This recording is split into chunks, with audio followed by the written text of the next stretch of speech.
नमस्कार दर्शकों, मेरा नाम है गौरव अग्रवाल। दुनिया इस समय एक साथ कई खतरों से जूझ रही है।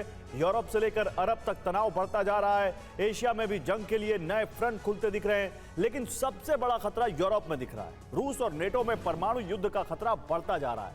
इसके संकेत दोनों तरफ से दिखाई दे रहे हैं। नौसेना दिवस पर पुतिन ने नेवी के लिए नया ब्लूप्रिंट बनाया है। कहा जा रहा है कि रूस अपने एटमी सबमरीन की संख्या बढ़ाने जा रहा है। पुतिन ब्लैक सी फ्लीट को भी मजबूत करने की योजना बना चुके हैं। एक तरफ पुतिन हर तरह से कीव विजय के लिए तैयारी कर रहे हैं, तो वही अमेरिका, ब्रिटेन, फ्रांस और जर्मनी को भी पुतिन चेतावनी दे रहे हैं कि वो यूक्रेन के मामले में रूस से ना उलझे।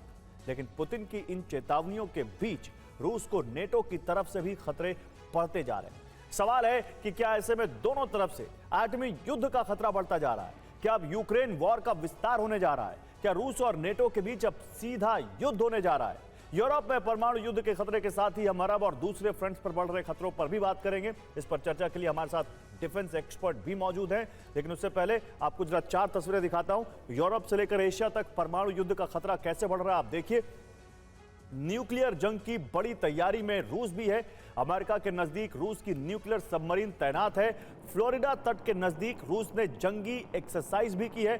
उधर नेटो ने रूस पर न्यूक्लियर अटैक का संकल्प फिर दोहराया है। इसके लिए नेटो ने पोलैंड को रूस पर हमले की तैयारी करने को कहा है।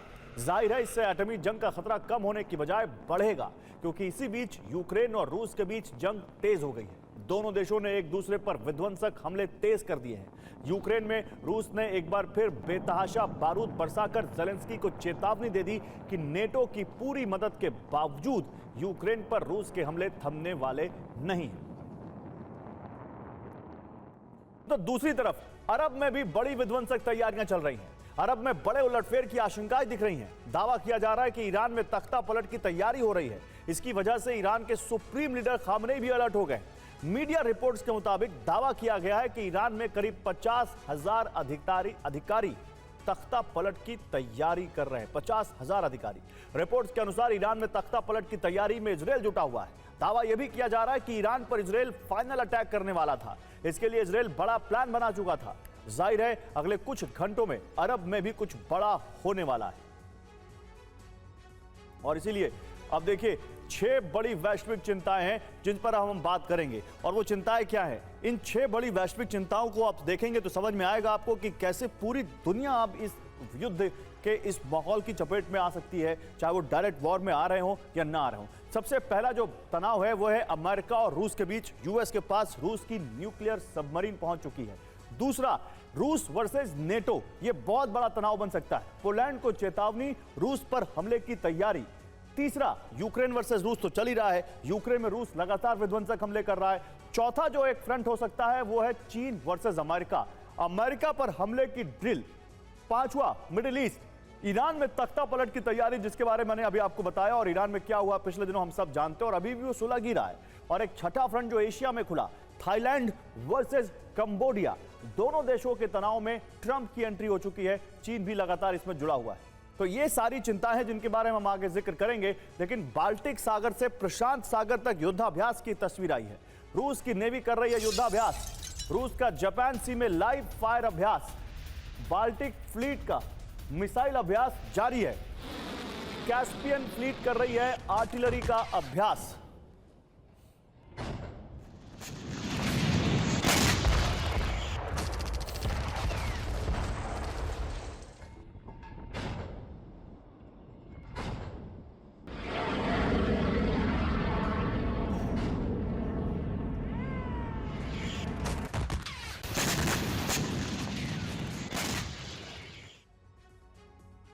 और सेंट पीटर्सबर्ग के नेवी मुख्यालय पहुंचे पुतिन। रूस की नेवी के युद्धाभ्यास की जानकारी ली है पुतिन ने।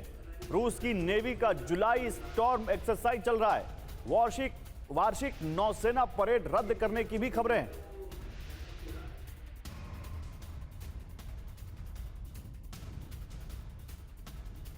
और रूस की हाइपरसोनिक डिफेंस मिसाइल का एक्शन। कैस्पियन सागर में डमी टारगेट को तबाह कर दिया। रूस ने टाइफून कार्वेट से लॉन्च की है टेस्ट मिसाइल। कम ऊंचाई पर यूरान टाइप एंटीशिप मिसाइल तबाह। रूस की सेना कर रही जुलाई स्टॉर्म एक्सरसाइज।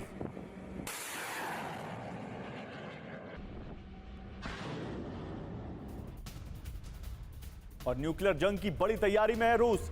अमेरिका के नजदीक रूस की न्यूक्लियर सबमरीन, फ्लोरिडा तट के नजदीक रूस की जंगी एक्सरसाइज, न्यूक्लियर सबमरीन से दागी विध्वंसक मिसाइल, रूस के नजदीक नेटो की सैन्य तैनाती का जवाब है ये।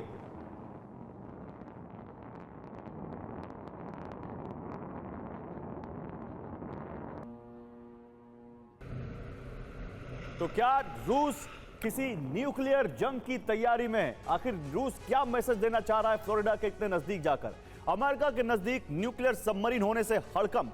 फ्लोरिडा तट के सिर्फ 66 मील दूर रूस की ये जंगी एक्सरसाइज चल रही है। रूस ने न्यूक्लियर सबमरीन से एक विध्वंसक मिसाइल दागी, जिसकी फुटेज हम आपको दिखा रहे हैं। पैसिफिक में नेवी एक्सरसाइज से अमेरिका को सीधी चेतावनी, किसी भी वक्त हमले को हम तैयार हैं और हमारी न्यूक्लियर सबमरीन फ्लीट भी तैयार है। ईस्टर्न फ्लैंक में नेटो की सैन्य तैनाती का यह जवाब दिया है रूस ने। पैसिफिक, आर्कटिक, बाल्टिक और कैस्पियन सागर में एक साथ रूसी नेवी का जुलाई स्टॉर्म अभ्यास चल रहा है। इसी बीच बेरिंग सागर में रूस और अमेरिका आमने सामने आ गए। अमेरिकी फाइटर जेट्स ने स्क्रैम्बल कर रूस को वार्निंग दी। अलास्का के पास Tu-95MS बॉम्बर की उड़ान। बेरिंग सागर के ऊपर सुखोई 35S की उड़ान से हड़कंप। अमेरिका के F-35 और F-16 फाइटर जेट ने रूसी विमानों को रोका।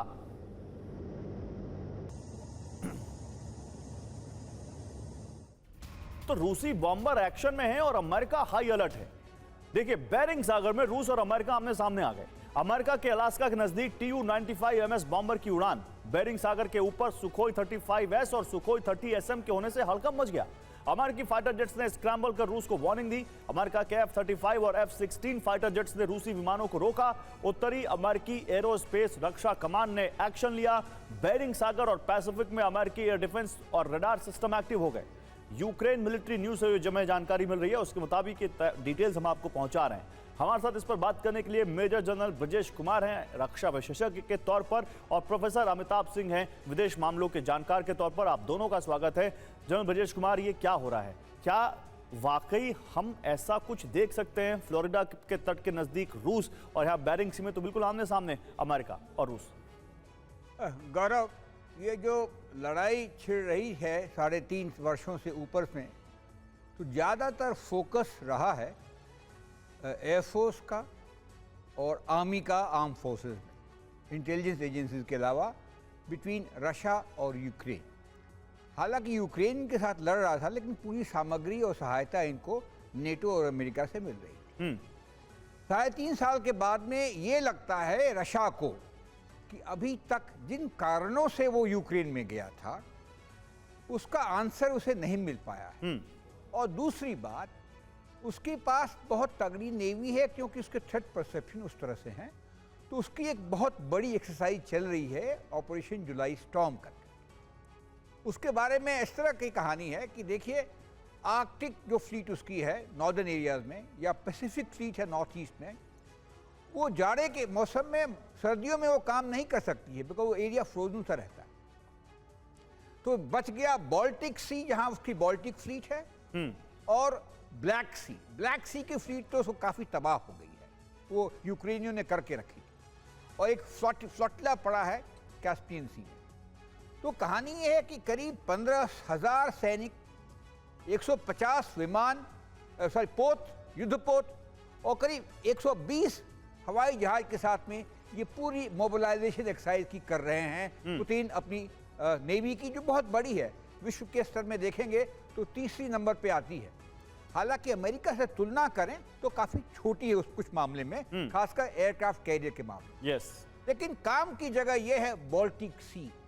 अगर बाल्टिक सी का हम विश्लेषण करते हैं, उसमें करीब 9 देश हैं, और ये 9 में से 8 देश नेटो के हैं। तो ये देखिए, और रशिया का मेन ऑपरेशन फ्लीट यही है, क्योंकि उसका रास्ता ब्लैक सी से मेडिटेरियन में जाने के लिए भी ब्लॉक करके रखा हुआ टर्की ने। तो इस माहौल में वो एक्सरसाइज करता है। एक और महत्वपूर्ण बात, इसकी जो बाल्टिक सी की फ्लीट है, उसका हेडक्वार्टर्स है किलानिनबर्ग। किलानिनबर्ग एक रशिया से हटा हुआ एक जगह है, जो कि पोलैंड और लिथुआनिया के बीच में आता है।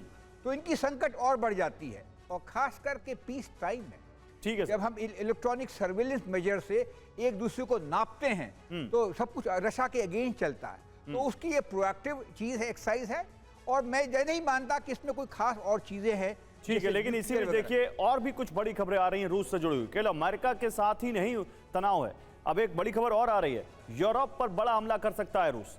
यूरोपीय संघ पर बहुत बड़े हमले की तैयारी में है रूस।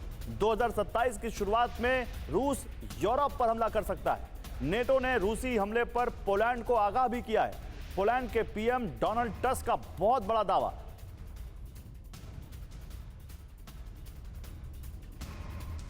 तो रूस करेगा हमला, नेटो ने यह वार्निंग दी है कि रूस नेटो पर हमला करेगा। यूरोपीय संघ पर बहुत बड़े हमले की तैयारी में है रूस। नेटो ने रूसी हमले पर पोलैंड को आगाह किया है। 2027 की शुरुआत में रूस हमला कर सकता है। पोलैंड के पीएम डोनाल्ड टस्क का बहुत बड़ा दावा। ईस्टर्न फ्लैंक में नेटो देशों ने तेज की जंगी तैयारी। पोलैंड, तीनों बाल्टिक देशों और फिनलैंड में हाई अलर्ट। एक और बड़ी खबर है, देखिए यूक्रेन के बाद नए देश पर हमले की तैयारी में है पुतिन। वर्ल्ड वॉर 3 की आशंका में यूरोपीय देश पर हमले की तैयारी में है पुतिन। सबसे पहले मोल्दोवा और बाल्कन देशों पर हमला हो सकता है। अमेरिकी सहयोगियों के खिलाफ रूस कोई हाइब्रिड ऑपरेशन कर सकता है। ISW की रिपोर्ट में यह बहुत बड़ा दावा किया गया है।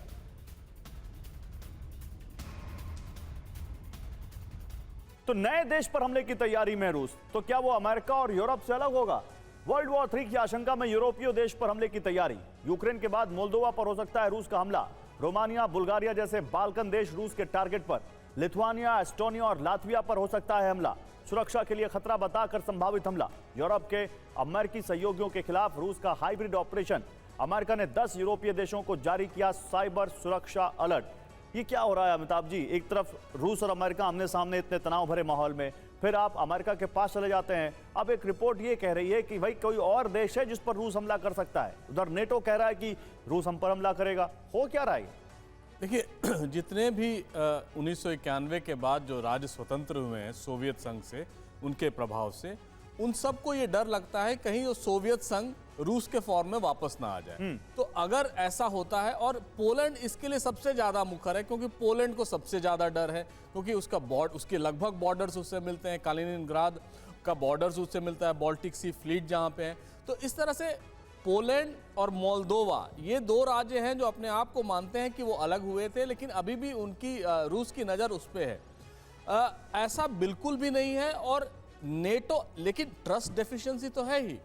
अगर ये युद्ध मान लीजिए कल को रुक भी जाता है यूक्रेन रूस का युद्ध, तो पूरी तरह से नेटो तैयार रहेगी कि रूस के आगामी हमले कैसे होंगे, किस पर होंगे और उस पर कैसे एक्ट किया जाएगा। तो गौरव, जिस तरह से स्थितियां चल रही हैं इस समय यूरोप में, सारे लोग सशंकित हैं। एक तरफ तो रूस है, दूसरा तरफ अमेरिका है जो कह रहा है कि हम इनको एड देना बंद कर देंगे, या नेटो का जो अब तक अमेरिका वहन कर रहा था भार, बोझ पैसे से, वो अब कम कर देगा। अब यूरोपियन स्टेट्स को खुद इन्वॉल्व होना पड़ेगा। इससे एक जो है so trust deficiency European states की रूस के प्रति घट गई है। और जिस तरह से बयानात अमेरिका से आ रहे हैं वो अपने आप को भी सक्षम कर रहे हैं। तो किसी न किसी तरह, अगर आप पोलैंड को ही जैसे देख लें फॉर एग्जांपल, इनका नेटो में सबसे ज़्यादा प्रतिशत है डिफेंस स्पेंडिंग, और वो चाहते हैं कि किसी न किसी तरह नेटो पूरी तरह से वही 3.5% घरल सके, उनका GDP जो है उतना ही पूरा नेटो कर ले, पूरा यूरोप कर ले, जिसके लिए यूरोप ने कहा है अभी 10 साल लगेंगे। यस। तो जिस तरह से, और रही बात बाल्टिक्स की, बाल्टिक्स तो 2000 से, जब 2001-2 से जब से वो नेटो में आए हैं, तब से ये मानते रहे हैं कि जो सबसे बड़ा खतरा है किसी को भी इमीडिएट रशिया से, वो बाल्टिक स्टेट्स हैं, लाटविया, लिथुआनिया और एस्टोनिया। Yes. और आगे आने वाले समय में जिस तरह से यूक्रेन में हुआ, उस तरह से हो सकता है कि मोल्दोवा, क्योंकि मोल्दोवा का एक पार्ट तो अभी भी रूसी कब्जे में है, या रूसियों के कब्जे में है, जो ट्रांसनिस्त्रिया है। तो इस तरह से पूरा ईस्टर्न यूरोप उसी कॉलोनियल माइंडसेट की जो सोवियत एम्पायर की थी 1991 के पहले, उनको ये लगता है कि चूंकि हम भूमिबद्ध हैं, चारों तरफ से भूमिबद्ध हैं, और कोई भी स्टेट अगर हम पर चाहे तो आराम से अटैक करता है, और सबसे ज्यादा सक्षम इस समय रूस ही है, और यूक्रेन में उसने दिखा भी दिया है। देखिए, इसी बीच जो आप बात कर रहे थे, अब हम दिखाते हैं कि रूस में कैसे अटैक हो रहे हैं। रूस के लेनिनग्राद में एक बड़ा एयर अटैक हुआ है। मिलिट्री प्लांट पर कामिकाजी ड्रोन से हमला किया गया। रिहायशी इलाके में भी धमाके सुने गए। बड़े शहर या कहें पुतिन के शहर सेंट पीटर्सबर्ग पर बड़ा हमला हुआ है। सेंट पीटर्सबर्ग में सुसाइड ड्रोन अटैक हुआ है। हमले के बाद सेंट पीटर्सबर्ग के एयरपोर्ट पर अलर्ट जारी कर दिया गया। सेंट पीटर्सबर्ग में 70 से ज्यादा उड़ानों में देरी हुई।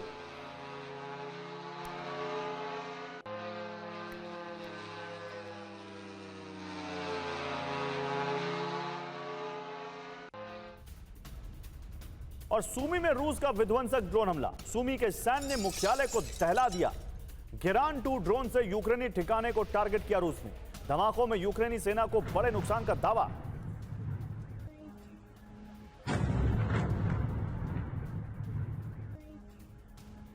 तो 3 खबरें आपको दिखाते हैं, कैसे रूस में हमला हुआ है, कैसे रूस के लेनिनग्राद और सेंट पीटर्सबर्ग में ड्रोन अटैक किए गए, और कैसे यूक्रेन पर बड़े हमले को अंजाम दिया रूस ने और दावा किया कि यूक्रेन को बड़ा नुकसान हुआ है। और एक और बड़ी खबर है, यूक्रेन के पोक्रोवस्क में आमने सामने की जंग। भीषण आग की चपेट में पोक्रोवस्क का बड़ा इलाका। रूसी कब्जे वाले इलाकों में यूक्रेन का हमला। रूस और यूक्रेन के बीच कई जगहों पर सीधी लड़ाई। फायरिंग में 12 से ज्यादा यूक्रेनी सैनिकों की मौत।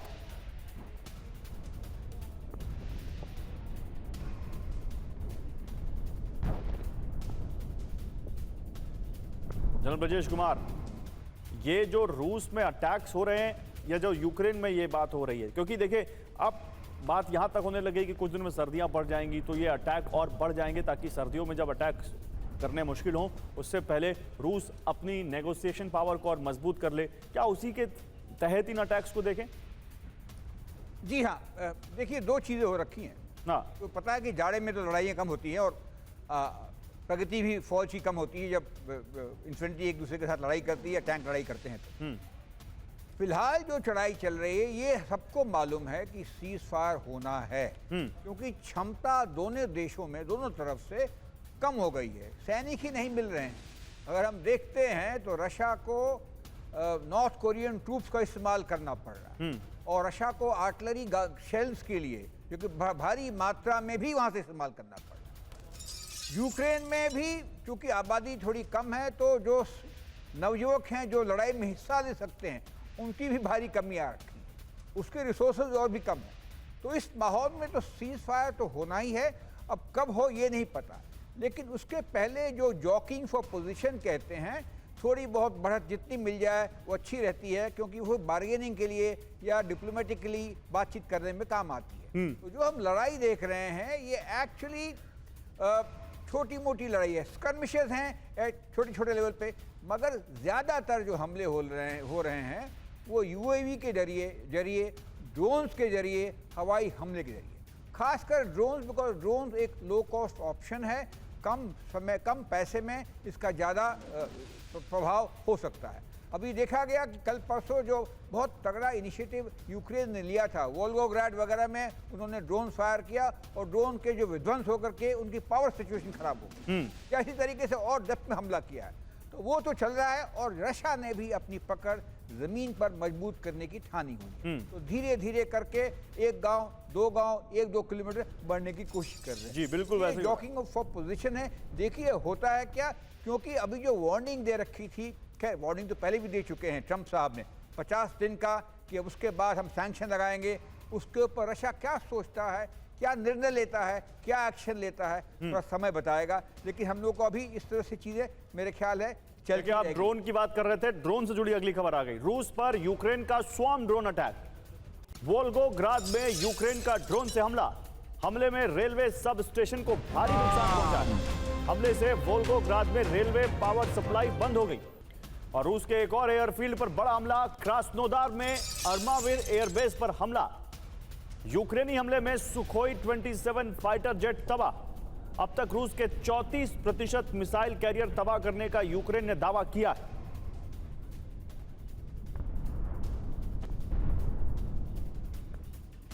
और सूमी में रूस के सैन्य ठिकानों पर बड़ा अटैक किया गया है।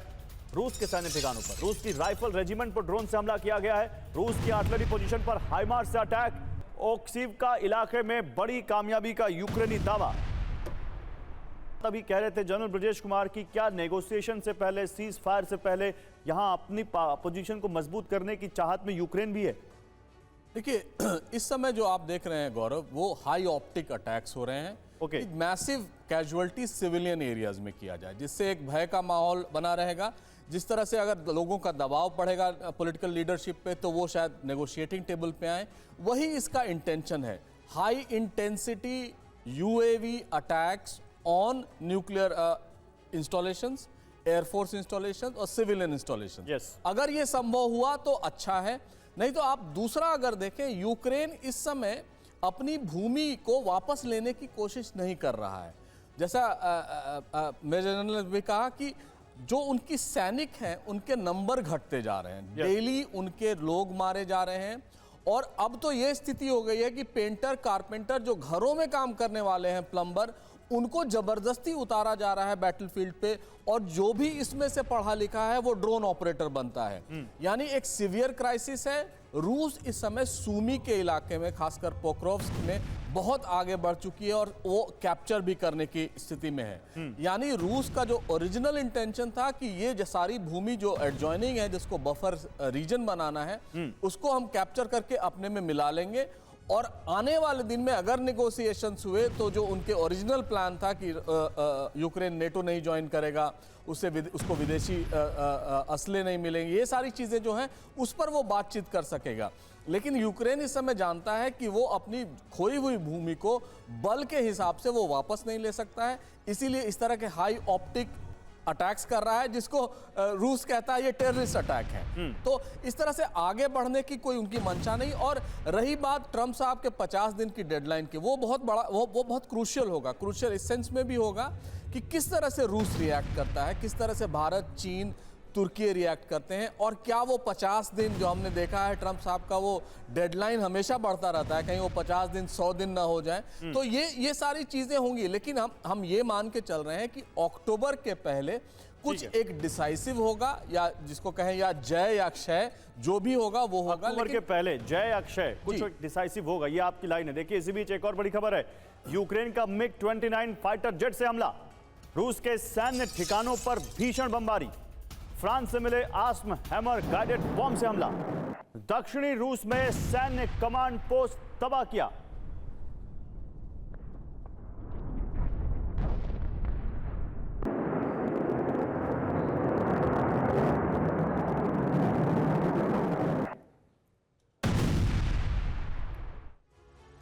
और आइए अब आपको एक डिटेल्ड रिपोर्ट दिखाते हैं। बीते 1 साल से रूसी राष्ट्रपति पोक्रोवस्क के किले को जीतने की कोशिश कर रहे हैं, लेकिन अब पुतिन को इसमें कामयाबी मिल सकती है।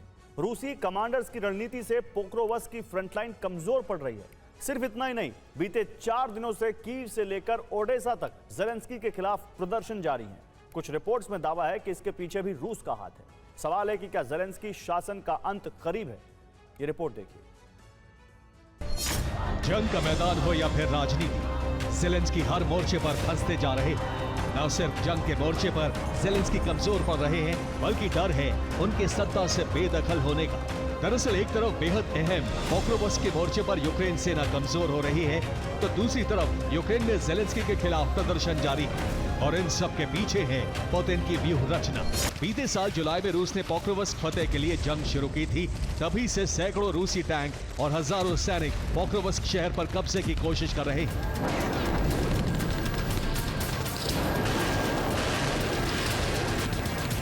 लेकिन अब माना जा रहा है कि रूस पोक्रोवस्क का किला फतेह कर सकता है। आने वाले दिनों में पोक्रोवस्क में रूसी झंडा लहरा सकता है। शुक्रवार को कीव में एक अहम बैठक हुई। इस बैठक में जेलेंस्की भी शामिल थे। जेलेंस्की के अलावा कमांडर इन चीफ ओलेक्जेंडर सिर्स्की भी मौजूद थे। बैठक में पोक्रोवस्क की जंग पर चर्चा की गई। जेलेंस्की ने पोक्रोवस्क की जंग पर ध्यान केंद्रित करने का आदेश दिया है।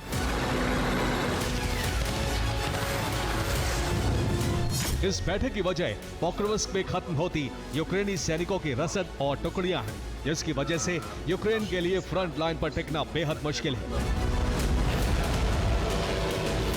यही वजह है कि जेलेंस्की ने यूक्रेन के शीर्ष कमांडर को अपना फोकस पोक्रोवस्क पर शिफ्ट करने के लिए कहा है। 24 घंटे पहले देश के नाम संबोधन में भी जेलेंस्की ने पोक्रोवस्क का जिक्र किया। उन्होंने कहा, यूक्रेनी सेना पोक्रोवस्क शहर के पूर्वी हिस्से में भीषण लड़ाई लड़ रही है। रूस रोजाना शहर के आसपास के गांवों पर कब्जा करने की कोशिश कर रहा है, जो एक रसद केंद्र के रूप में काम करता है। दरअसल रूसी सैनिक बीते 1 साल से पोक्रोवस्क के मोर्चे पर यूक्रेनी सैनिकों को खदेड़ने की कोशिश कर रहे हैं। हाल ही में रूसी राष्ट्रपति ने पोक्रोवस्क के मोर्चे पर 1 लाख जवानों को भेजा था, जिसका नतीजा अब नजर आने लगा है।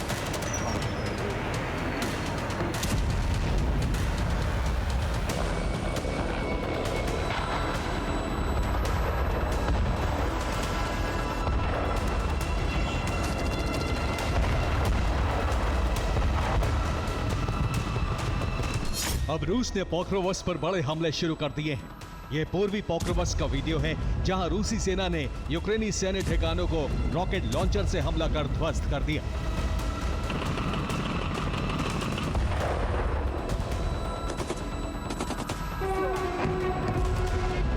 इसके अलावा पोक्रोवस्क के आसपास मौजूद इलाकों पर भी आर्टिलरी से भीषण हमले किए जा रहे हैं।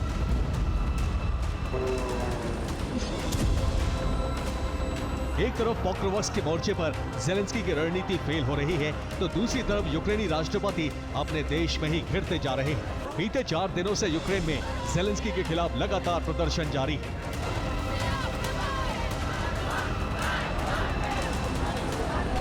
कीव से शुरू हुई आग अब पश्चिम में नीप्रो से लेकर दक्षिण में ओडेसा तक फैल चुकी है। सैकड़ों की संख्या में यूक्रेनी नागरिक जेलेंस्की के खिलाफ प्रदर्शन कर रहे हैं।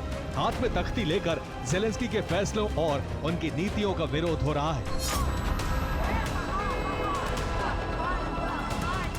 22 जुलाई को यूक्रेनी राष्ट्रपति ने नए कानून के तहत यूक्रेन के नेशनल एंटी करप्शन ब्यूरो और special anti corruption prosecutor office को सीधे अटॉर्नी जनरल के अधीन कर दिया था। इस पद पर नियुक्ति खुद यूक्रेनी राष्ट्रपति करते हैं, जिसके बाद जनता भड़क गई। लोगों का आरोप है कि जेलेंस्की भ्रष्टाचार विरोधी संस्थाओं को कमजोर कर रहे हैं। माना जा रहा है कि अब रूस इन प्रदर्शनों को हवा दे रहा है।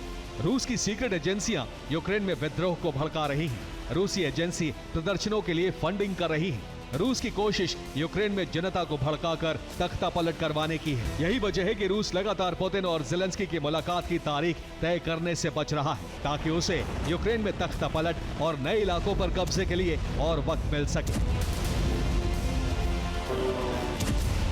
पुतिन जेलेंस्की वार्ता पर ISW की एक रिपोर्ट में बड़े दावे किए गए हैं। इस रिपोर्ट में वार्ता नहीं होने के पीछे रूस को जिम्मेदार ठहराया गया है।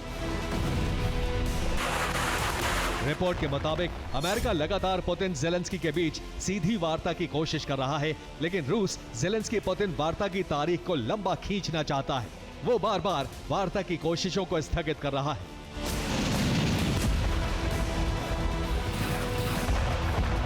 हालांकि डोनाल्ड ट्रंप को उम्मीद है कि पुतिन और जेलेंस्की जल्द बातचीत की टेबल पर आमने सामने बैठेंगे। डोनाल्ड ट्रंप को यकीन है पुतिन जेलेंस्की के बीच वार्ता जरूर होगी, लेकिन रूस के रुख से इसकी उम्मीद बेहद कम नजर आती है, क्योंकि पुतिन अपने लक्ष्यों को हासिल किए बिना किसी भी तरह की बातचीत के मूड में नहीं है।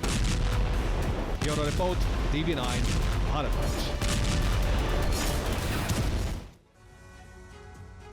और ईरान में खामनेई शासन के तख्ता पलट की तैयारी है। मिडिल ईस्ट से बड़ी खबर आ रही है। 50,000 अधिकारी कर रहे हैं तख्ता पलट की तैयारी। निर्वासित ईरानी राजकुमार रेजा पहलवी का दावा, सरकार और सेना के अधिकारियों ने किया संपर्क।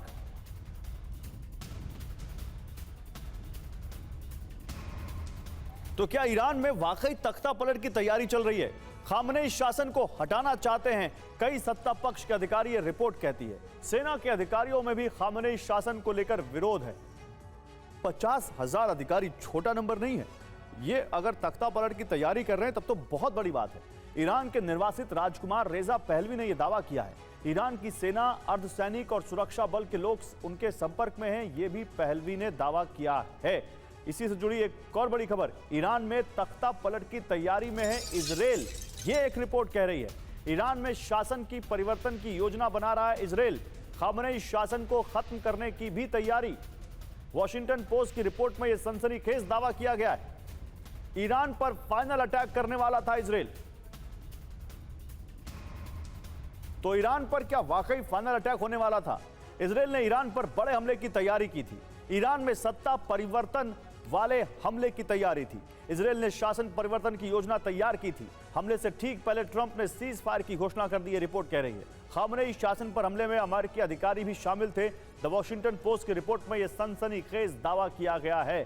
जनरल ब्रजेश कुमार, तो यहां पर ट्रंप एक बार फिर एक्टिव हुए और उन्होंने इजराइल की आपको लगता है जो प्लानिंग थी उसको बिल्कुल उस पर पानी फेर दिया, या ये खबर बस हम इसको इंफॉर्मेशन वॉरफेयर की तरह ही देखें? आपको कितना दम नजर आता है ईरान में तख्ता पलट की इन खबरों को में? ईरान में तख्ता पलट तो पूरे वेस्टर्न वर्ल्ड की चाहत है, ख्वाहिश है। हाँ। इजराइल हो, अमेरिका हो, यूरोप हो, नेटो।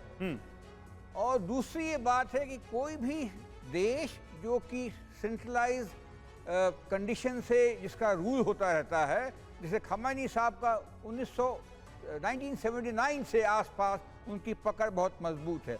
और जो हालात हुए हैं पिछले महीने में जो अटैक के बाद में, तो मालूम है थोड़ा बहुत उनके अगेंस्ट लोग तो जाएंगे, लेकिन उनकी पकड़ बहुत मजबूत है अपने देश पे। दो कारणों से। एक तो मुस्लिम देश है और खासकर गांव में उनकी प्रतिष्ठा बहुत ज्यादा है। दूसरा है ईरानियन गार्ड जो है वो उनकी अपनी फौज है, वो सेना के अलग है। इसी तरीके से उनके बजट जो प्रोविजंस हैं उनका अलग है, तो उनकी पकड़ तो काफ़ी मजबूत है। और कितनी कम हो गई होगी ये कहना बड़ा मुश्किल है। मगर ये जो तरीके जो चलते रहते हैं, वार्तालाप चलते रहते हैं, खुफिया विभाग से काम चलता रहता है कि हमें तख्ता पलट हो जाए, ये विशिष्ट तो ज़रूर है। कितना होगा मुझे नहीं लगता, दो कारणों से। एक, ईरान एक बड़ा देश है और दूसरी इसकी बाउंड्री न इजराइल के साथ में है न किसी और देश के साथ में। तो अगर आपको कुछ कॉन्टैक्ट के वॉरफेयर तो होता ही नहीं है, इनके साथ अगर लड़ाई भी करनी पड़ेगी तो आप मिसाइल से करेंगे, हवाई हमले से ही करेंगे। लेकिन जमीन पे फौज होनी चाहिए पकड़ने के लिए, जमीन काबू करने के लिए। इनकी अगर चौहद्दी देखते हैं तो पूर्व में पाकिस्तान और अफगानिस्तान, पश्चिम में इराक है, साउथ में तो खैर वो क्या कहते हैं पर्शियन गल्फ है, नॉर्थ में कैस्पियन सी है, अजरबैजान वगैरह है। तो ये एक्चुअली काफ़ी सा जो लोकेशन है जियो स्ट्रेटेजिकली काफ़ी इंडिपेंडेंट है।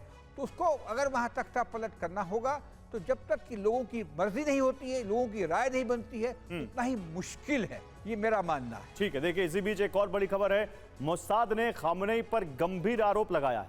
खामनेई को ईरान की जनता की परवाह नहीं, ये कहा है इजराइल की खुफिया एजेंसी मोसाद ने। ईरान के कई इलाकों में पानी बिजली की सुविधा नहीं। खामनेई आधा दिन सोते हैं और आधे दिन नशे में होते हैं, ये कहा है मोसाद ने। तो खामनेई को ईरान की चिंता नहीं। खामनेई पर मोसाद ने लगाया एक बेहद गंभीर आरोप। खामनेई को अपने देश की जनता की परवाह नहीं है। खामनेई 12 घंटे सोते हैं और 12 घंटे नशे में होते हैं, यह मोसाद का कहना है। ईरान के लोग मूलभूत सुविधा से वंचित हैं। ईरान के लोगों को बिजली और पानी की सुविधा भी नहीं है, यह मोसाद यहां पर कह रही है। एक और बड़ी खबर है, देखिए इसी बीच ईरान में 5 बोइंग विमानों की स्मगलिंग की खबर है। कंबोडिया से 5 बोइंग विमानों की तेहरान में लैंडिंग हुई है। ईरान के मेहन एयर ने इसका अधिग्रहण किया है। सिंगापुर एयरलाइंस के विमानों की तस्करी हुई है। अमेरिकी प्रतिबंध के बावजूद ईरान पहुंच गए हैं बोइंग विमान। तो तस्करी क्यों? क्योंकि अमेरिका ने बैन किया हुआ है। फिर अमेरिकी कंपनी का प्रोडक्ट ईरान कैसे पहुंच गया, आइए समझाते हैं आपको। ईरान में 5 बोइंग विमानों की लैंडिंग हुई। ईरान के मेन एयर ने 5 बोइंग विमानों की स्मगलिंग की एक रिपोर्ट कह रही है। ऑस्ट्रेलिया, चीन और कंबोडिया के रास्ते ये बोइंग विमान ईरान पहुंचे। ईरान पहुंचने से पहले मेडागास्कर में दोबारा इनको रजिस्टर करवाया गया। उड़ान के बीच में ही विमान के ट्रांसपोंडर बंद किए गए थे। ये सोर्स जो रिपोर्ट है वो ये कह रही है। अब प्रोफेसर अमिताभ सिंह, ये ईरान अमेरिका के खिलाफ भी है और उसको अमेरिकी प्रोडक्ट चाहिए भी। खैर ये तो चलिए इस बात दूसरी है, लेकिन ये जो मोसाद ने नैरेटिव बिल्ड करने की कोशिश की है, क्या इसको हम उसी तख्ता पलट की बात से जोड़ें जो कह रहे हैं कि आधे दिन सोते हैं आधे दिन नशे में होते हैं खामनेई? देखिए, दूसरी बात पहले जो सत्ता परिवर्तन की बात कर रहा है मोसाद, उसमें काफ़ी हद तक सच्चाई भी है। क्योंकि एक तो 50 साल के करीब, 45 साल के करीब वहाँ शासन चला है इस्लामिक रिपब्लिक ऑफ ईरान का। वहाँ के लोग बहुत ज़्यादा वंचित रहे हैं उन चीज़ों से जो अब तक उनको मिलनी चाहिए थे। जैसे यूथ में अनएम्प्लॉयमेंट बहुत ज़्यादा है। 2017-18 के बाद जब से JCPO वापस हुआ है तब से इन्फ्लेशन वहाँ एक तरह से फेमिन की स्थिति हो गई है। आर्थिक हालत अच्छी नहीं है उनकी। जी हाँ, हालात अच्छे नहीं हैं। और जो सबसे इंपॉर्टेंट है कि ईरान इस समय तेल बेच रहा है, जो आप दिखा रहे हैं कि विमान वो स्मगल कर रहे हैं, अभी भी तेल बेच रहा है ईरान चीन को, और वो जा रहा है मलेशिया के माध्यम से और चीन में फाइनली लैंड कर रहा है। तो एक इस तरह का अरेंजमेंट है इंटरनेशनल अफेयर्स में कि वो दूसरे रास्ते से उन चीज़ों को ले जा सकते हैं। हालांकि डेली की चीज़ें वो नहीं ले जा सकते हैं, ये भी पॉसिबल नहीं है वहाँ, लेकिन कुछ देश ऐसे हैं, जैसे गल्फ के कुछ एक दो देश हैं, मैं नाम नहीं लूँगा, वो ये काम करते हैं कि वो सिर्फ रजिस्टर मेंटेन करते हैं, सामान इधर से उधर जाता है और वहाँ मुनाफा उनको मिलता है। लेकिन जिस तरह से हालात हैं इस समय ईरान के लोग बहुत फ्रस्ट्रेटेड हैं वहाँ के रिजीम से, इसमें कोई शक नहीं है। लेकिन इस समय वो नेशनलिज्म की भावना भी बहुत प्रबल हो गई है। बिल्कुल। और मोसाद जितना खामेनेई के बारे में बोल रहे हैं, कुछ बिन्यामिन नेतन्याहू के बारे में भी बोल रहे हैं, उनके खिलाफ भी बहुत प्रदर्शन हुए हैं, वो भी जेल जा सकते हैं अगर सत्ता से निकले तो। बेंजामिन के खिलाफ बोलेगा तो उनकी नौकरी नहीं चली जाएगी। बस वही कह रहा हूं। तो अगर देखना भी है तो अपने खुद भीतर भी जाके, गजा में लोग मर रहे हैं, ह्यूमैनिटेरियन क्राइसिस हो रहा है, वहां वो रसद नहीं गजा पहुंचने। की बात की है प्रोफेसर अमिताभ सिंह, अब गजा की बात करते हैं। हमारी अगली रिपोर्ट गजा से जुड़ी हुई है। अरब में गाजा को लेकर टेंशन बढ़ती जा रही है। गाजा का भविष्य क्या होगा, इस वक्त दुनिया में इसी पर चर्चा है।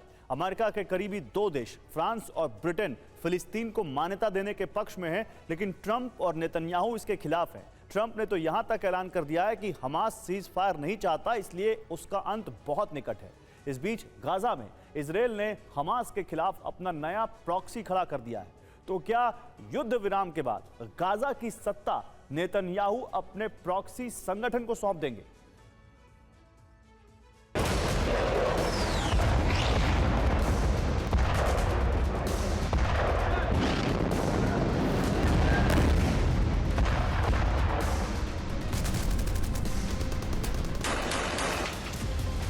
गाजा में इजरायल की बमबारी रुकने के बजाय बढ़ती ही जा रही है।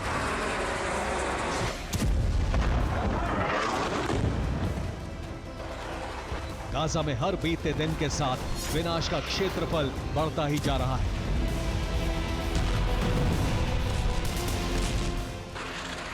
गाजा में जितने लोग इजरायल की बारूदी बरसात में मारे जा रहे हैं, कमोबेश उतने ही भूख से मर रहे हैं।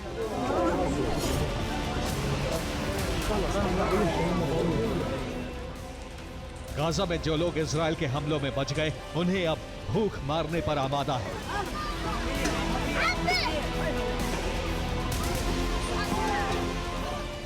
जो घायल बच्चे अस्पताल में भर्ती हैं, उन्हें भी खाने पीने की चीजें नहीं मिल पा रही हैं, लिहाजा मासूमों की मौत हो रही है।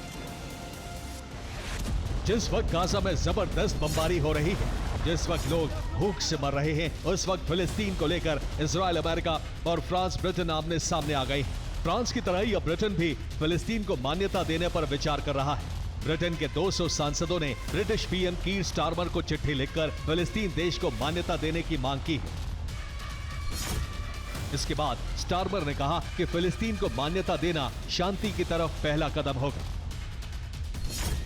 पहले फ्रांस और अब ब्रिटेन का यह रुख ना तो ट्रंप को पसंद आया और ना ही नेतन्याहू को। ट्रंप ने कहा है कि मैक्रो एक अच्छे इंसान है, लेकिन उनके बयान का कोई महत्व नहीं है।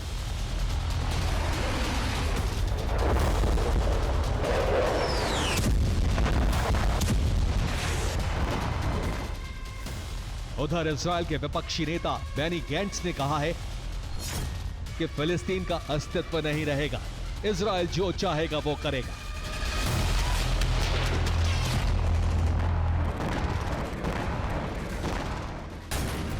हमास जिस तरह से सीज फायर के लिए शर्तें लागू कर रहा है, उससे अमेरिकी राष्ट्रपति डोनाल्ड ट्रंप पूरी तरह से भड़क गए हैं।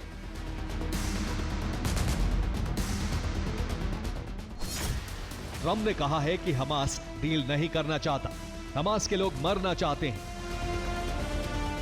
अब सवाल यही है कि ट्रंप और नेतन्याहू के कड़े रुख को देखते हुए अब फ्रांस और ब्रिटेन क्या करेंगे? क्या वो फिलिस्तीन को मान्यता देंगे या फिर अपने कदम पीछे खींचेंगे? इस सवाल का जवाब दुनिया को जल्द ही मिलने वाला है। उधर इजरायली सेना न सिर्फ गाजा को समतल कर रही है, बल्कि गाजा में हमास के खिलाफ पॉपुलर फ्रंट नाम के संगठन को खड़ा कर दिया है। गाजा में इजरायल के इस प्रॉक्सी ने ऐलान किया है कि उसने न सिर्फ पूर्वी राफा में कई किलोमीटर के इलाके पर कब्जा कर लिया है, बल्कि वहां अपनी हुकूमत भी चला रहा है।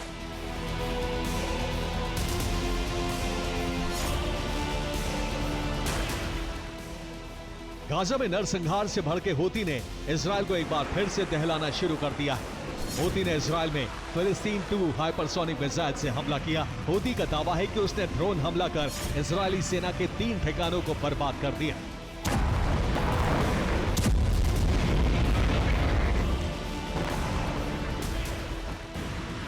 हूती के दावे के उलट इजराइल का कहना है कि उसने हूती के सभी हमलों को इंटरसेप्ट कर लिया। सच जो भी हो, लेकिन गाजा और वहां के लोगों का भविष्य क्या होगा, इस पर सस्पेंस अभी भी बना हुआ है। Bureau report, TV9 Bharatvarsh.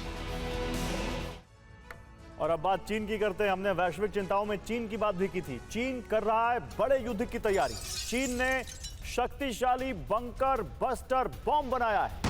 Rain of pear blossom needles bomb का अनावरण किया।